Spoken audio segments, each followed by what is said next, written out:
Bom dia, boa tarde já, né? É difícil de falar depois aqui do Fabiano, né? Essa aula aqui sobre agronomia, mas o que eu tenho para trazer aqui hoje é algo bem novo para vocês. Prometo não ser muito longo, né? Porque tem esse almoço aí, eu também estou esperando para poder almoçar. Então, eu vou tentar passar os 100 slides que eu preparei aqui, rapidinho, tá bom? Eu vim falar aqui hoje de sustentabilidade, primeiro, e depois de produtividade, corroborando um pouco com o que o Fabiano apresentou para vocês. Bom, meu nome é Pedro Figueiredo, eu sou presidente da Net Zero do Brasil, é uma empresa francesa, eu sou cofundador, com mais 2 franceses e um africano. Eu vou contar um pouquinho da história de como nasceu o Biochar, né? O Biochar nasceu no Brasil, através dos indígenas na Amazônia. Existe na Amazônia, se vocês quiserem pesquisar na internet, o que eles chamam de terra preta, né? A terra preta, ela tem uma produtividade muito maior do que qualquer outro tipo de terra ou de solo que se conhece. Então, há cerca de 40 anos atrás, muitos pesquisadores vieram no Brasil para poder entender por que essa terra preta produz tanto. E se depararam com um carvão, né? Um carvão que não deveria estar ali, pelo simples fato de que o carvão que nós conhecemos, né? Ele não tem estabilidade na natureza, ele vai oxidar e vai virar CO2. Então, uma das coisas que intrigaram aos pesquisadores é como que aquele carvão ainda estava no solo. A outra questão era, independente se ele está ali ou não, por que ele promove uma grande produtividade no solo? Então, descobriram que o carvão que estava ali, ele tem uma porosidade infinitamente superior ao carvão normal, onde o carvão normal tem 60 metros quadrados por grama, um biochar vai atingir acima de 600 metros quadrados por grama, o que lhe dá um poder de armazenamento de umidade muito grande, quando adicionado no solo. Então, uma das características principais do biochar é de ter essa porosidade, que acumula água e nutrientes no período das águas e libera para as plantas na época de déficit hídrico. Este é o grande ganho, mas também tem alguns efeitos químicos. Eu não vou me atrever a discutir as questões agronômicas, vou deixar para o Fabiano. Eu acho que o Fabiano saiu, né? Mas o Fabiano, ele vai participar do nosso grupo de pesquisa. É um grupo a nível nacional, composto pelas diversas entidades mais reconhecidas e respeitadas do Brasil, que é a Embrapa, Incapé, Emater, Epamig, Universidade Federal de Viçosa, Universidade de Lavras. Vamos convidar também a Universidade aqui do Espírito Santo para estar participando desse grupo. Bom, então, dado esse resumo da história aí do biochar, né? Você podia passar, por favor? Olha, a agricultura, infelizmente, como também as indústrias, ela polui muito. E a cada dia vai ficar mais difícil a cultura sem que haja sustentabilidade, né? Eu sou de uma região do interior de Minas, chamada Rio Casca, que é próximo de Raul Soares, e eu cresci na roça, né? Vendo Raul Soares como um grande produtor de café arábica. Passado aí 30 anos, a região de Raul Soares não produz nem um grama de café, devido ao aquecimento que houve na terra nos últimos 30, 40 anos, né? é um efeito que vem aumentando de maneira incontrolável. As organizações mundiais indicam que a temperatura da Terra já aumentou mais de 1 grau, e a tendência é que a Terra aumente 3 graus até 2050. E uma das questões que foram levantadas nas COPs, né, COP26, COP27, é como frear essa tendência que vai, na realidade, pouco a pouco aniquilar a vida na Terra. Então colocaram algumas metas, né, de redução do CO2, na realidade dos gases de efeito estufa. E a gente teria que estar retirando cerca de 10 bilhões de toneladas gigatons, desculpa, de CO2 até 2050. E na COP se colocou uma meta de 1 gigaton até 2025. Bom, nós não temos ações no mundo sequer para cobrir 20% dessa meta, né? Então o Biochar veio para tornar, se existe uma agricultura sustentável no mundo, ela vai ter que passar pelo Biochar. E eu vou explicar um pouquinho como que isso acontece. Bom, esses são os grandes desafios, né, da sustentabilidade. Descarbonizar a cadeia produtiva do café. Aqui eu estou falando do café, mas serve para toda a cultura. Mas como a gente está aqui no ambiente do café, vamos falar do café. Então, descarbonizar a cadeia produtiva da indústria do café, adaptar-se aos efeitos da mudança climática e regenerar os solos. Parte desse assunto foi abordado aqui pelo Fabiano. Aumentar o rendimento e atender a demanda crescente.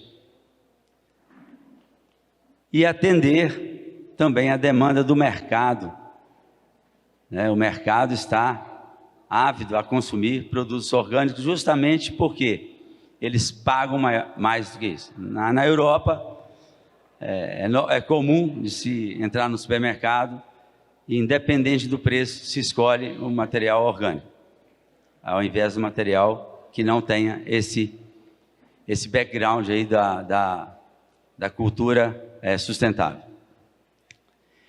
E também melhorar as condições de trabalho. Bom, fazer isso tudo ao mesmo tempo parece impossível, né? Você tem que aumentar a produtividade. Fertilizante de uma certa forma, o grande poluidor da agricultura. Vou mostrar para vocês aqui. Mas ao mesmo tempo eu não posso ficar sem ele, porque senão não tem a produtividade, né? Eu tenho a questão também das condições de trabalho, né? A manipulação de todos esses materiais para a produção. Enfim, eu tenho que equilibrar todas essas questões que nos rodeiam e que às vezes parecem contraditórias, e o Biochar veio muito a ligar todas essas coisas ao mesmo tempo. Bom, essa figura aí mostra, aí à direita, né, as emissões do gás de efeito estufa, que a gente chama de GEE, na cadeia do café. Então, a cada quilo de grão verde de café produzido, a cultura do café produz 3,3 quilos de CO2. Desses 3,3 quilos de CO2 que é produzido, 68% vem do plantio, produção e processamento do café. 4% da torra, embalagem e despacho. 11% da preparação do café. E os outros 18% da lavagem e geração e recuperação de resíduos. Então, esse dado é um dado internacional, não é um dado respeitado, é um dado também que é acreditado aí pela Nespresso, que também está com a Net Zero. Então, um dos grandes desafios é como reduzir essa emissão de CO2 da cultura do café, mantendo a produtividade e aumentando a produtividade, trazendo benefício social e melhoria da qualidade de vida do agricultor. Bom, essa parte pode passar? Bom, o biochar, né, visualmente é isso aí, é uma moinha de carvão. Essa especificamente foi produzida com a casca de café, que vocês têm aí na região. E foi feito com um café parecido que a região aqui tem um pouquinho de conilon, não é isso? Tem muito conilon aqui, na região de Afonso Cláudio. Esse aí foi feito com o Robusta, na África, em Camarões. Pode passar? Bom, por que vocês nunca ouviram falar em biochar? Como eu disse, há 40 anos atrás, o biochar foi descoberto na Amazônia. Como ele era o grande milagre da agricultura, todos os cientistas ficaram animados, né, para introduzir o biochar na agricultura. Mas não conseguiram. Por quê? O valor para se produzir 1 quilo de biochar é muito alto, o que tornava, independente da questão sustentável que ele traz, mas se tornava incompatível com a parte econômica, ou seja, o mundo não pagava por isso, o mundo não pagava por sustentabilidade. Se vocês agora verificarem na internet e olhar qual que é o preço de 1 quilo de biochar, vocês vão encontrar entre 25 a 50 reais o quilo. Isso torna insustentável economicamente estar produzindo grão ou alimento através do biochar. O que ocorreu nesses últimos 3 anos? A empresa Net Zero viabilizou um plano de negócio que consegue produzir o biochar a um custo de R$ 4,00 por quilo ao agricultor. E uma das coisas que vocês precisam ter em mente é o seguinte: o biochar, uma vez introduzido no solo, você não adiciona nunca mais. Então, todo o efeito que o biochar contém, ele perdura por centenas e centenas de anos. Então, uma vez aplicado, você não precisa aplicar. Essa figura mostra os trabalhos que foram desenvolvidos com o biochar nos últimos anos, né? Em 2009, em 2010, praticamente nada. Em 2020, chegamos a 14 mil publicações internacionais sobre biochar. O biochar hoje é reconhecidamente pela ONU como um dos grandes capturadores de CO2 da natureza. E eu vou tentar mostrar para vocês como que isso acontece. Pode passar? Bom, como eu havia dito no início, essa é a microestrutura de um biochar. Ele é totalmente poroso. Com isso, ele mantém a retenção de nutrientes a nível da raiz e corrige a acidez através do seu pH alcalino, aumenta a capacidade de retenção de água e favorece a aeração do solo. Eu tenho 5 minutos para falar sobre Net Zero, é difícil. Me colocou aqui a plaquinha. Bom, gente, é muito difícil de falar sobre o biochar em tão pouco tempo. Nós vamos ter uma reunião no dia 11 de abril, na Fazenda Rosset, onde eu convido a todos vocês e que convidem aos seus parceiros e vizinhos, que nesta reunião sim, eu vou ter a oportunidade de mostrar para vocês o milagre da agricultura. O que vocês estão vendo é algo revolucionário, não tem no mundo, A primeira planta em escala industrial está sendo inaugurada no dia 20 de abril pelo governador Romeu Zema, na cidade de Lajinha, talvez também com a presença do governador do estado do Espírito Santo, Renato Casagrande, do seu vice-governador, o Ricardo. Essa planta, ela é única e o Brasil vai ser o único país do mundo em condições de produzir café sustentável utilizando biochar em alta escala. Lajinha é pioneiro. Nós estamos agora em vias de inaugurar uma nova fábrica em Brejetuba. Nós precisamos muito da ajuda do pessoal da Afonso Cláudio, porque parte da viabilização dessa planta em Brejetuba, ela vai necessitar da ajuda do café aqui de Afonso Cláudio. E a gente precisa de 16 mil toneladas de café, de palha, para poder estar viabilizando essa empresa. Então, essa empresa vai trazer riqueza, trabalho, condição social e, sobretudo, a perpetuação do café na região.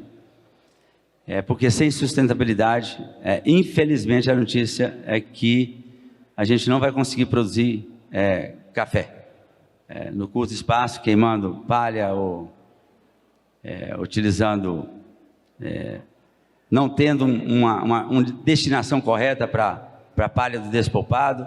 E tudo isso, essa indústria, ela traz esse mecanismo de tratamento da palha, que muitas das vezes é um problema para vocês e é um problema para o meio ambiente. Então, eu não vou ter muito tempo, só me pediram aí 1 minuto, né, para poder terminar. Então, eu conto com vocês de estarem lá, na Fazenda Rossetti, no dia 11 de abril, às 10 horas da manhã. Infelizmente, foi muito pouco tempo para poder falar sobre biochar, mas agradeço aí pouco tempo e a oportunidade aí que você me deu, Guilherme, né? Achei que o evento era um evento menor, fiquei muito surpreendido positivamente. Parabéns, viu? Muito obrigado a todos, espero vocês lá.